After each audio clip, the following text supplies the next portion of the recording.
Hi friends, welcome to the channel. क्या आपको अक्सर दोपहर के खाने के बाद बहुत इस वीकनेस महसूस होती है, सुस्ती आती है, या फिर मीठा खाने की क्रेविंग बहुत बढ़ जाती है और क्या आप अपने आप को रोक नहीं पाते हैं? हम सोचते हैं कि ये सिर्फ वीकनेस है, या कुछ और ही है।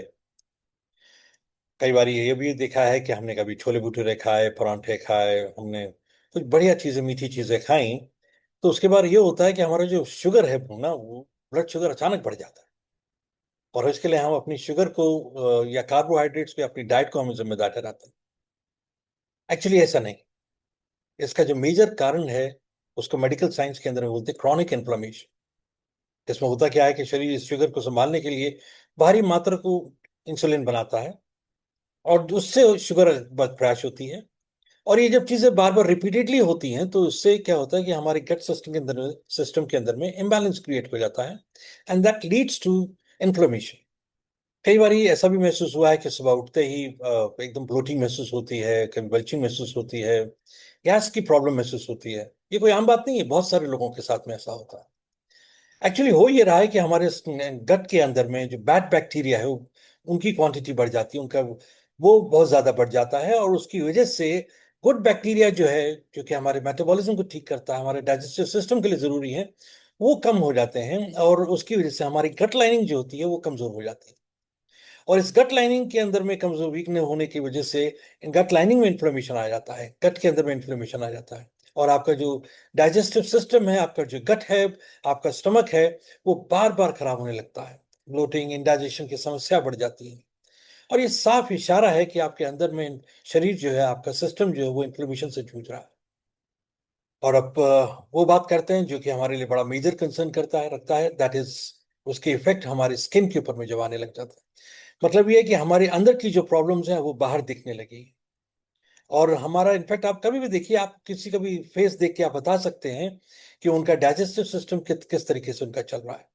और उसके लिए हमने कितनी बार हमने उसके लिए ट्रीटमेंट्स किए हैं, एक्सपेंसिव सीरम्स लगाए हैं, क्रीम्स लगाए हैं, और फिर भी कोई असर नहीं हो रहा है। बल्कि देखा ही जा रहा है कि पिंपल्स, एक्ने की प्रॉब्लम्स, स्किन रैशेस, इचिंग, ये सब चीजें बढ़ती चली जा रही हैं। कई बार रेडिश स्किन हो जाती है। और इसका सीधा कनेक्शन है हमारे जो गट स्किन एक्सेस के अंदर में जो उसके इन्फेक्शन है, उससे सीधा इसका कनेक्शन है। इसका मेजर रीजन क्या है? जब आपके शरीर के अंदर का इन्फ्लेमेशन बढ़ता है, तो वो आपके ब्लड स्ट्रीम्स के थ्रू आपके स्किन की तरफ को मूव करता है। एक्चुअली जो हमारा जो ब्लड जो न्यूट्रिशन के साथ में हमारे गट को मिलना चाहिए था, वो गट को ना मिलके हमारे स्किन को मिलता है।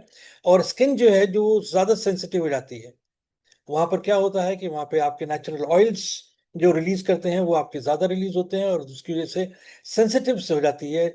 कई बार उसके ऊपर में आप देखेंगे कि लाइक उसके अंदर रेड कलर के स्पॉट्स भी आपको मिलेंगे वहां पे। और जो कि इसीलिए बाहरी क्रीम्स लगाने से पहले अंदर की सूजन को ठीक करना बहुत ज्यादा जरूरी हो जाता है। जब आपके शरीर के अंदर इन्फ्लेमेशन बढ़ता है, तो वो खून के जरिए आपकी त्वचा तक पहुंचता है, तो आपकी स्किन तक पहुंचता है, और स्किन को सेंसिटिव और लाल और दानेदार बना देता है। इसलिए जरूरी यह है कि एक्चुअली बाहर में जो हम ट्रीटमेंट्स करते हैं, बाहर जो हम क्रीम्स लगा रहे हैं, उनको लगाने से पहले पहले अंदर के सिस्टम को ठीक किया जाए, वो ज्यादा बेहतर है। चलिए अब उस बात पे बात करते हैं जिससे हर एक इंसान आज के टाइम पे परेशान है, दैट इज ओबेसिटी। हमारा जो वेट गेन हो रहा है, जो स्टबर्न फैट जो हो रहा है, उसकी बात कर रहे हैं। लोग जिम जा रहे हैं, कम खा रहे हैं, कितने डाइट कोर्सेज वो कर रहे हैं, वॉक भी कर रहे हैं, लेकिन लोअर बेली फैट जो है, वो टस से मस नहीं हो रहा है। लोगों को लगता है कि शायद हमारा जो वेट गेन है, that is mainly because improper diet. लेकिन एक्चुअल में आपको बताएं क्या है, हम मोटे नहीं, हम थुलथुल हो रहे हैं। हमारे जो है, बेसिकली वो inflammation is the major reason of obesity का, जो हम फैट गेन की जो हम बात कर रहे हैं। हो ये रहा है कि जब शरीर में आपके इन्फ्लेमेशन होता है, सूजन होती है, तो हमारे फैट सेल्स जो हैं वो और ज्यादा बढ़ जाते हैं, और वो फैट को बर्न करने की बजाय उसे लॉक कर देते हैं। हमारा जो सिस्टम है वो फैट सेविंग कंजर्विंग मोड में आ जाता है, फैट बर्निंग मोड की बजाय। खासकर जो हमारे एब्डोमिनल रेंज के पास की जो एरिया है, जो पेट के आसपास की जो जगह है, वहां पर ज्यादा फैट एक्यूमुलेशन वहां पे शुरू हो जाता है। और अगर बेली फैट कम नहीं हो रहा, तो कैलोरी काट से पहले शरीर को, हमको अपने सिस्टम को ठीक करना बहुत जरूरी है। नॉर्मली जो लोग क्रैश डाइट कोर्स पे जा रहे हैं, वो इसको और ज्यादा एग्रोवेट कर रहे हैं। अब जो बात कर रहे हैं बहुत इंपॉर्टेंट है, because this can save life of lots and lots of people. अक्सर डॉक्टर्स कहते हैं कि आपको कोलेस्ट्रॉल बढ़ गया है और दवाइयां शुरू कर देती हैं, लेकिन कोलेस्ट्रॉल का बेसिकली बढ़ क्यों रहा है ना, हमारी हमारी आर्टरीज के अंदर भी है, हमारी नसों के अंदर में वो जम क्यों रहा है, इसके बारे में बात बहुत कम होती है। एक्चुअली होता ही है कि जब हमारा जो ब्लड है वो नसों में आर्टरीज के थ्रू जब बहता है, जब फ्लो करता है, तो और हमने अभी इन्फ्लेमेशन की बात करी, तो आर्टरीज में भी इन्फ्लेमेशन आ जाती है। That is, inflammation is nothing else, actually inflammation इतनी खराब चीज नहीं है। इन्फ्लेमेशन एक रिस्पॉन्स है। रिस्पॉन्स है हमारे इम्यून सिस्टम के लिए कि भाई देखिए, वी नीड्स अटेंशन, इसको ख्याल रखना बहुत जरूरी है। दिक्कत तब आती है जब इसको इग्नोर कर दिया जाता है, और इसको, और ये दूसरी कॉम्प्लिकेशंस क्रिएट कर देता है। तो होता ये है कि जब इन्फ्लेमेशन होता है तो नसों के अंदर से डैमेज होने लगती हैं। जैसे समझिए कि जब भी कोई चीज एक्सपैंड करती है, तो वहां पे क्रैक्स आने लग जाते हैं उसके अंदर में। और जब उसके अंदर में से जब वो कोलेस्ट्रॉल आपका पास हो रहा होता है, तो वहां पे वो डिपॉजिट होना शुरू कर देता है, प्लाक फॉर्मेशन शुरू कर देता है वहां पे। And definitely what happens is कि लाइक जब वो ब्लड फ्लो नहीं हो पा रहा है, it's just like a pipe, उसमें से पानी जब जिस तरीके से फ्लो कर रहा है, और अगर पानी फ्लो नहीं कर पा रहा है, जब ब्लड फ्लो नहीं कर पा रहा है, तो डेफिनेटली इट क्रिएट्स प्रेशर। और वो प्रेशर जो है, वो जिसको हम ब्लड प्रेशर भी कहते हैं, वो कई बार डैमेजिंग इफेक्ट कर देता है। और सीधे शब्दों में कहें तो असली एक्चुअली जो रियल विलन है, वो कोलेस्ट्रॉल नहीं है। The real villain is the inflammation. और हमको इस बात पे ध्यान देना जरूरी है कि इन्फ्लेमेशन हो क्यों रहा है, बिकॉज आगे चलकर यही चीज हार्ट अटैक में कन्वर्ट हो जाती है। और एक चीज और बताएं, इसका और भी एक ज्यादा डैमेजिंग इफेक्ट है। जब ये कई बार क्या होता है कि कभी जर्क लगा, या कभी ऐसा कुछ सडन प्रेशर कोई आया, एंग्जाइटी की वजह से हुआ, या हमने ऐसा कोई काम किया, और जब ये जो प्लाक का जो क्लॉट बना हुआ था, जब ये किसी वजह से वहां से डिटैच हो गया और आगे पुश हो जाता है, आगे जाके वो कहीं पे भी, चाहे वो हार्ट के अंदर में या वो ब्रेन के अंदर में, कहीं पे भी ये स्टक हो सकता है, और वहां से फिर दिक्कत होती है। कई बार हमने सुना है ब्रेन स्ट्रोक्स हो रहे हैं या सडन हार्ट अटैक हो रहे हैं। और अगर उसके पीछे मेजर आप रीजन पाएंगे, तो डेफिनेटली मेजॉरिटी केसेस के अंदर में blood pressure is a major कारण। अब ब्लड प्रेशर क्यों हुआ? Because of the inflammation. Inflammation क्यों हुआ, वही हम बात कर रहे हैं। और सबसे इंटरेस्टिंग चीज क्या है, जब ये प्रॉब्लम्स जब हमको पता लगती हैं, तो definitely what we do is के लाइक, हम definitely we go to the doctor, we take medicine on this. और कई बार तो हम क्रैश डाइट्स भी शुरू कर देते हैं, खाना पीना छोड़ देते हैं, we cut on our food. और आजकल तो इतनी इंफॉर्मेशन अवेलेबल हो गई इंटरनेट के ऊपर में, सब जगह के सब कुछ बहुत, I mean people are over informed actually इसके अंदर। कई बार लोग बस सोचे समझे डाइट कोर्स कर लेते हैं, सप्लीमेंट्स वगैरह खाना शुरू कर देते हैं, विदाउट रियलाइजिंग उन्हें वो चाहिए कि नहीं चाहिए, या वो किस कॉम्बिनेशन में चाहिए, या कौन से चाहिए, कितनी क्वांटिटी के चाहिए, विदाउट रियलाइजिंग दैट। और इससे होता क्या है? इससे होता यह है कि लाइक कई बारी और कॉम्प्लिकेशंस भी क्रिएट हो जाती है, because they are done without proper guidance. और सबसे ज्यादा हो सकता है आपको शायद मोमेंटली रिलीफ भी आ रहा हो, बेनिफिट भी उसके अंदर में देख रहे हो, लेकिन एक जो इसके अंदर सबसे ज्यादा जो मैंने देखा है डैमेजिंग इफेक्ट, कि like it comes back again, and moreover it come backs with a vengeance. मतलब वो जब वापस आता है, तो दोबारा से वो बड़ी और ज्यादा जोर से के साथ वो वापस आता है। तो जरूरी इस बात की है कि हम सिम्टम्स को क्योर ना करें। ये सिम्टोमेटिक जो आजकल रिलीफ हम लोग करने लगे हैं, ये सबसे ज्यादा डैमेजिंग हो रहा है। सिम्टम्स को क्योर ना करके उसके अगर रीजन पे, अगर उसके कॉज पे जाए, रूट लेवल पे जाए, that is what is more important. तो फ्रेंड्स, अगर हमें इन सब चीजों से अगर वाकई में छुटकारा पाना है, तो हमें अपने आप से सबसे पहला क्वेश्चन ये पूछना चाहिए कि वाई, मतलब हमारा शरीर अंदर से इंफ्लेमेशन हो क्यों रहा है, हम इसका कारण क्या है इसके पीछे। जब तक हम इस वाई का रीजन नहीं ढूंढ पाएंगे, तब तक हम चाहे जितने मर्जी ट्रीटमेंट्स कर लें, चाहे जितने मर्जी प्रिकॉशनरी मेजर्स ले लें हम, it's not going to work.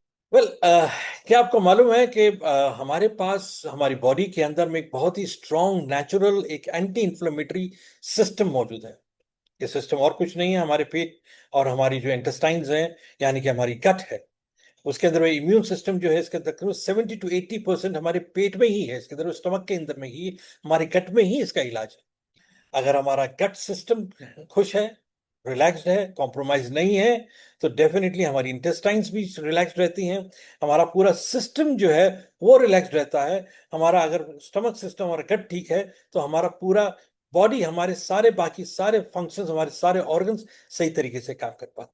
आइए अब इसकी साइंस को समझते हैं। हमारे पेट के अंदर में trillions and trillions of bacteria होते हैं। और जब ये हमारी, जब भी हम खाते हैं, जैसे हम ग्रीन वेजिटेबल्स, फ्रूट्स, दालें ले रहे हैं, उसके अंदर में हमारे को फाइबर मिलता है उनके अंदर में। और ये अच्छे बैक्टीरिया, फाइबर जो है एक्चुअली गुड बैक्टीरियाज का फूड खाना होता है ये। और ये they help us in the breaking down, that helps us in creating the stomach acid. और उसकी वजह से होता यह है कि ब्रेक डाउन होने से के बाद में एक short chain of fatty acids create करता है ये। गुड बैक्टीरिया का काम क्या होता है? गुड बैक्टीरिया सबसे पहली चीज हमारी इंटेस्टाइन्स की वॉल्स को सपोर्ट करता है, जिससे कि जितनी भी इम्प्योरिटीज हैं वो हमारे ब्लड में जाके ना मिल सके। हमारे इम्यून सिस्टम को रेगुलेट करते हैं। ये हमारे इन्फ्लेमेशन को रिड्यूस करने में मदद करते हैं। मतलब कि एक हेल्दी पेट, हेल्दी स्टमक, हेल्दी गट आपके पूरे इम्यून सिस्टम को शांत रखता है और शरीर को अंदर से भी ठंडा रखता है। सो फ्रेंड्स, इसका मतलब ये रहा कि एक्चुअली पेट साफ होने का मतलब ये नहीं कि खाली हम फ्रेश अच्छे से हो रहे हैं। इनफैक्ट एक हेल्दी गट आपके पूरे लाइफ को, पूरे जीवन को बदल सकता है, आपकी एनर्जी लेवल्स को बूस्ट कर सकता है, आपके दिन भर को जो थकान, हम जो टायर्डनेस जो हम फील करते हैं उसको कम कर सकता है, आपकी स्किन, आपकी हेल्थ, स्किन हेल्थ को बेहतर कर सकता है। आई मीन इनफैक्ट आपकी जो फेस की जो नेचुरल ग्लो है वो लेकर आता है। उसकी वजह से अगर हमारा गट सिस्टम अच्छा है, आपके ब्लड शुगर को बैलेंस करता है, और जिससे आपकी डायबिटीज को खतरा कम हो जाता है। आपका वेट मैनेजमेंट के अंदर बड़ा इंपॉर्टेंट रोल प्ले करता है, और बेली फैट को बैलेंस करने में बड़ी मदद करता है। और सबसे बड़ी बात, आपके इन्फ्लेमेशन को रेगुलेट करता है। मैंने बताया आपको, इन्फ्लेमेशन बुरी चीज नहीं है। Inflammation is a sign to your system, to your immune system, that your body needs immediate attention to be repaired. So friends, अगर आप भी इन प्रॉब्लम से झेल रहे हैं, इनसे परेशान हैं, तो और अपने गट को पूरी तरीके से रीसेट करना चाहते हैं, तो देर मत कीजिए। Now is the time, you know. अपने इसके अंदर में कमेंट बॉक्स के अंदर में आप लिखिए, गट लिखिए, जिससे कि मैं आपसे साथ शेयर करूंगा एक complete step by step guide, जो आपको गट हेल्थ की पूरी तरीके से रीसेट कर देगी। अगर आपको ये वीडियो अच्छी लगी है तो चैनल को सब्सक्राइब करें, लाइक करें और अपने दोस्तों के साथ जरूर शेयर करें। मिलते हैं अगले वीडियो में, तब तक अपना ख्याल रखिए, स्वस्थ रहिए, बाय बाय।